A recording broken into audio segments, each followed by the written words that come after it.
Halo, salam jumpa kembali dalam catatan si perantau. Salam belajar. Hari ini kita akan membahas mengenai membiasakan sikap dan perilaku sesuai nilai-nilai Pancasila.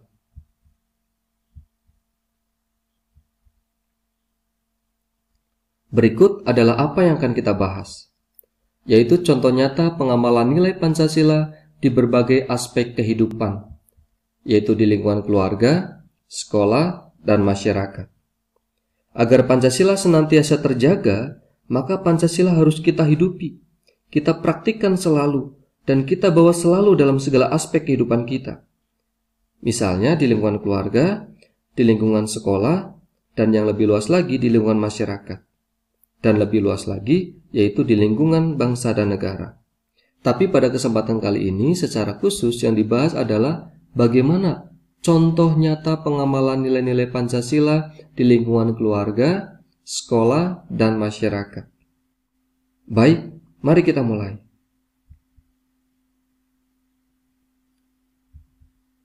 Kita mulai dari lingkungan keluarga. Di keluarga, penanaman nilai-nilai Pancasila diperkenalkan oleh orang tua. Bisa dimulai dengan memberikan teladan berupa tindakan dan perilaku yang sesuai dengan nilai-nilai Pancasila kepada anak-anaknya, tentu sejak dini. Misalnya dengan memberikan contoh untuk menanamkan sikap saling menghormati terhadap anggota keluarga, atau sikap gotong royong dalam urusan keluarga. Nah, sekarang mari kita lihat bagaimana praktiknya atau contoh pengamalan dari setiap sila dalam Pancasila di lingkungan keluarga. Mari kita lihat. Kita mulai dari sila yang pertama. Bagaimana contoh pengamalan sila pertama di lingkungan keluarga? Yang pertama bisa dilakukan dengan berdoa dalam setiap melakukan aktivitas. Bangun tidur, kita berdoa, mengucap syukur kepada Tuhan misalnya. Atau poin yang kedua, menghargai orang lain yang beda agama di rumah. Misalnya yang punya pegawai atau karyawan. Kemudian poin yang ketiga, tidak mengganggu anggota keluarga yang sedang berdoa. Jadi kalau ada orang yang sedang berdoa, mami, papi, atau kakak atau adik, kita jangan sampai mengganggunya. Baik, itu contoh nyata pengamalan sila yang pertama di lingkungan keluarga. Kita masuk contoh sila yang kedua. Bagaimana sila kedua itu dipraktikkan di dalam lingkungan keluarga.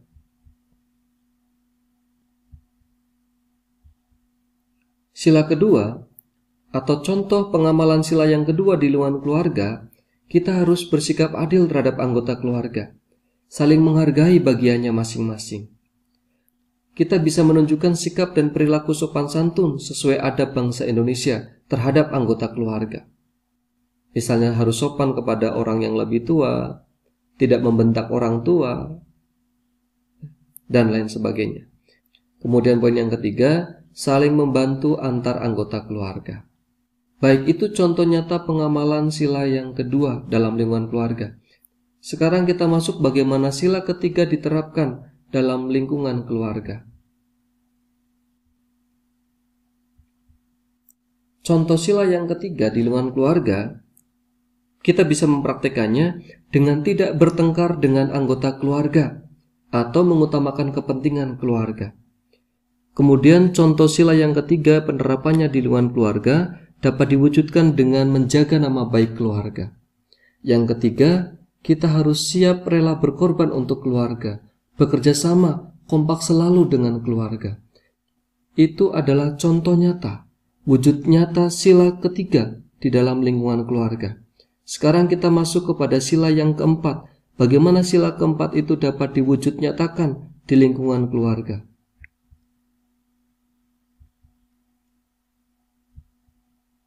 Bisa diwujudkan dengan melakukan musyawarah dalam menyelesaikan atau dalam mengambil keputusan. Misalnya jika ada suatu keluarga yang ingin pergi berlibur, maka anak dan orang tuanya membahas secara bersama-sama lalu memutuskan mau liburan kemana. Kemudian wujud nyata dari sila yang keempat di lingkungan keluarga, contohnya yaitu menghargai perbedaan pendapat keluarga. Jadi kalau dalam diskusi ada anggota keluarga yang berbeda pandangannya, berbeda pendapatnya, ya kita harus menghargainya. Kemudian contoh nyata pengamalan sila yang keempat selanjutnya, itu bisa diwujudkan siap menerima keputusan bersama yang disepakati di lingkungan keluarga. Apa yang sudah disepakati, kita harus siap menerimanya dan siap bertanggung jawab untuk melakukannya dengan penuh lapang dada.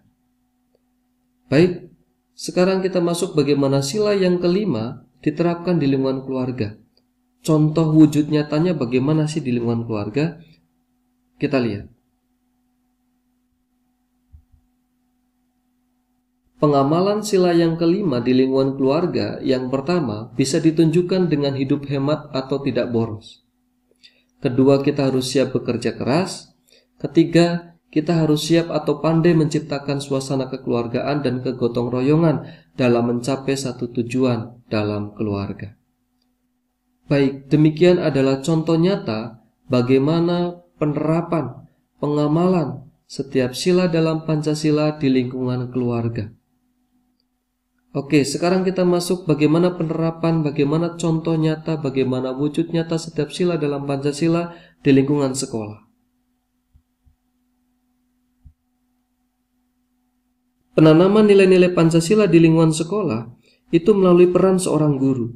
Guru dapat memberikan keteladanan, motivasi kepada peserta didik untuk dapat mempraktikkan nilai-nilai Pancasila. Misalnya memotivasi peserta didik untuk berani mengemukakan pendapatnya atau bersikap hormat terhadap orang lain. Lebih lengkapnya, berikut adalah contoh praktik nilai-nilai Pancasila di lingkungan sekolah. Kita mulai dari sila yang pertama. Bagaimana sila pertama itu dapat dipraktikkan, dapat diwujud nyatakan di lingkungan sekolah? Pertama, bisa dilakukan dengan melakukan kewajiban agamanya dengan baik, ibadah dengan tertib, disiplin, dan lain-lain. Bisa ditunjukkan dengan sikap toleran terhadap teman yang beda agama, dengan tidak mengganggu orang yang sedang beribadah, atau setidaknya kita tahu jam ibadah orang lain. Poin yang ketiga, kita dapat mewujudkannya dengan membina kerukunan terhadap teman, guru, karyawan, dan lain-lain yang berbeda agama dengan kita. Baik, itu contoh dari penerapan atau wujud nyata atau contoh dari sila pertama Pancasila di lingkungan sekolah. Sekarang kita masuk pada sila yang kedua, bagaimana penerapannya, bagaimana wujud nyatanya, bagaimana contoh konkretnya dapat dipraktekkan di lingkungan sekolah.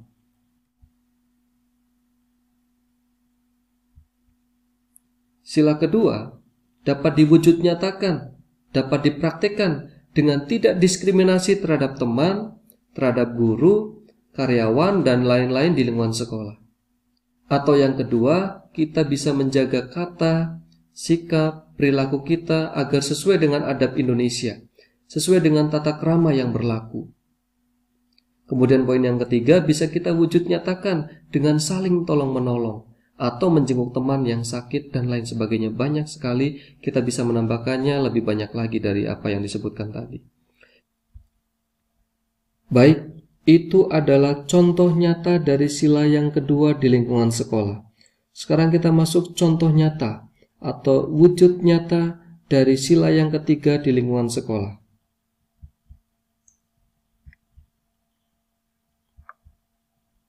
Baik, wujud nyata dari sila yang ketiga di dalam lingkungan sekolah adalah yang pertama, bisa kita wujudkan dengan mengikuti upacara bendera dengan penuh khidmat.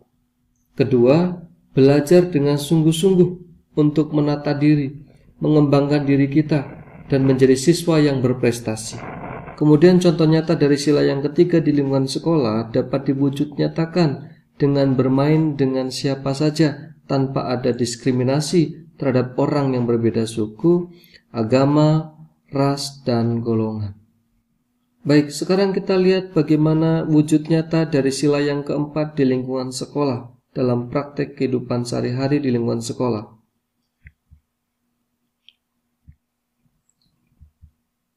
Baik, contoh nyata dari sila yang keempat di lingkungan sekolah yaitu dapat diwujud nyatakan dengan mengikuti dengan baik pada saat diskusi dalam kerja kelompok, atau bisa diwujudkan dengan menggunakan hak suaranya dalam pemilihan ketua OSIS, atau bisa ikut tergabung dalam organisasi di lingkungan sekolah. Kemudian poin yang ketiga, Bisa juga dapat diwujudkan dengan melakukan dengan penuh tanggung jawab apa yang telah menjadi kesepakatan bersama. Sebab apa yang menjadi keputusan bersama akan menjadi hukum bersama. Baik, itu adalah wujud nyata atau contoh konkret dari sila kerakyatan yang dipimpin oleh hikmat kebijaksanaan dalam permusyawaratan perwakilan di lingkungan sekolah. Sekarang kita lihat bagaimana praktik dalam sila yang kelima di lingkungan sekolah.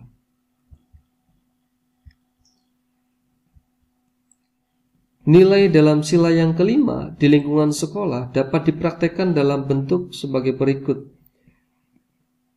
Tidak pamer kekayaan di sekolah atau menunjukkan kemewahan.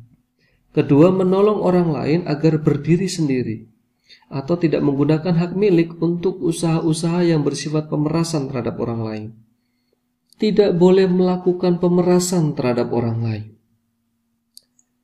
Yang ketiga, menjaga keseimbangan hak dan kewajiban. Baik, itu adalah praktik nyata dari sila yang kelima di lingkungan sekolah. Ketiga adalah menjaga keseimbangan hak dan kewajiban. Baik, sekarang kita lihat wujud nyata dari setiap sila dalam Pancasila di lingkungan masyarakat. Di lingkungan masyarakat, nilai-nilai Pancasila itu dikembangkan dan dibangun atau dipertahankan itu melalui berbagai organisasi masyarakat, misalnya seperti RT atau RW dan Karang Taruna. Dan nilai-nilai Pancasila itu harus terus dihidupi dalam pergaulan masyarakat.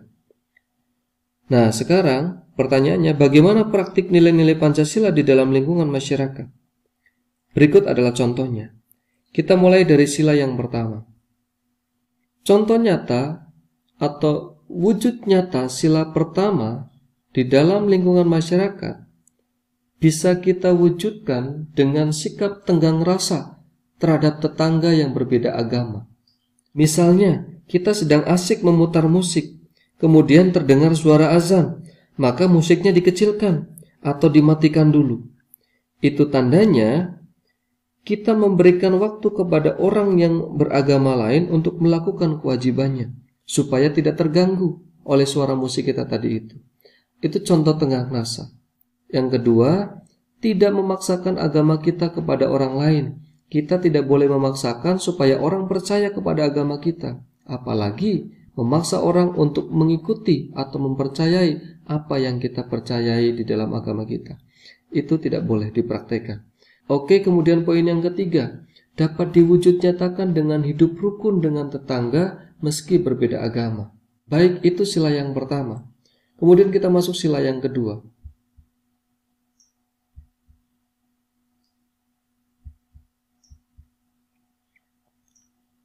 Sila yang kedua dapat diwujud nyatakan dengan saling mencintai, menerima, dan menghargai orang lain meski berbeda suku atau rasnya.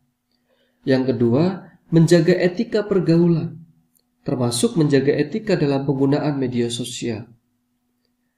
Yang ketiga, menjenguk tetangga yang sedang sakit atau peduli terhadap orang lain, meskipun berbeda agama, meskipun berbeda suku atau berbeda rasnya. Itu adalah contoh nyata atau wujud nyata sila yang kedua dalam praktik kehidupan di masyarakat. Kemudian kita masuk pada sila yang ketiga, bagaimana wujudnya di dalam lingkungan masyarakat.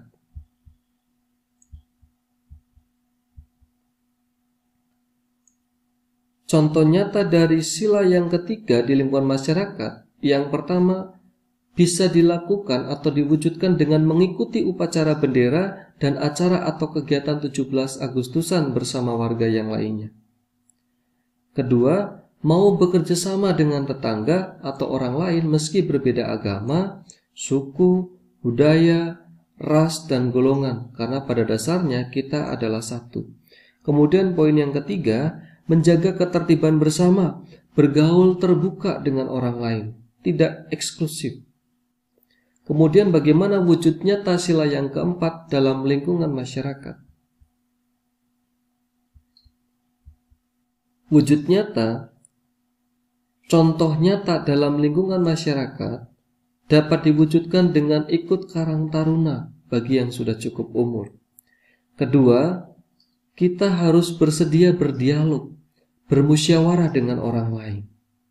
Ketiga, kita dapat mewujudkan sila keempat di lingkungan masyarakat dengan menunjukkan sikap yang demokratis, terbuka terhadap masukan orang lain, kritik orang lain yang ditujukan kepada kita. Baik itu adalah contoh nyata dari sila yang keempat di lingkungan masyarakat. Kemudian kita lihat bagaimana dengan sila yang kelima di lingkungan masyarakat. Baik, sekarang kita lihat contoh nyata dari sila yang kelima di lingkungan masyarakat. Hal itu dapat kita wujudkan dengan tidak mempertontonkan kemewahan, menghargai orang lain. Misalnya kita datang ke kondangan yang notabene gaya hidupnya sederhana, tapi kita datang dengan pakaian yang mencolok, yang mewah dengan tujuan untuk pamer. Itu tidak sesuai dengan sila yang kelima. Kemudian poin yang kedua yaitu mau bekerja sama atau gotong royong untuk tujuan bersama. Kemudian poin yang ketiga, contoh nyata dari sila yang kelima dalam lingkungan masyarakat itu dengan menghargai hasil karya orang lain. Baik, itu adalah beberapa contoh praktik dari setiap sila dalam Pancasila di berbagai aspek kehidupan. Di sana contohnya masing-masing hanya ada 3. Kalian tentu dapat menambahkan daftarnya lebih banyak lagi. Saya rasa cukup itu dulu pada kesempatan kali ini. Salam semangat, salam belajar.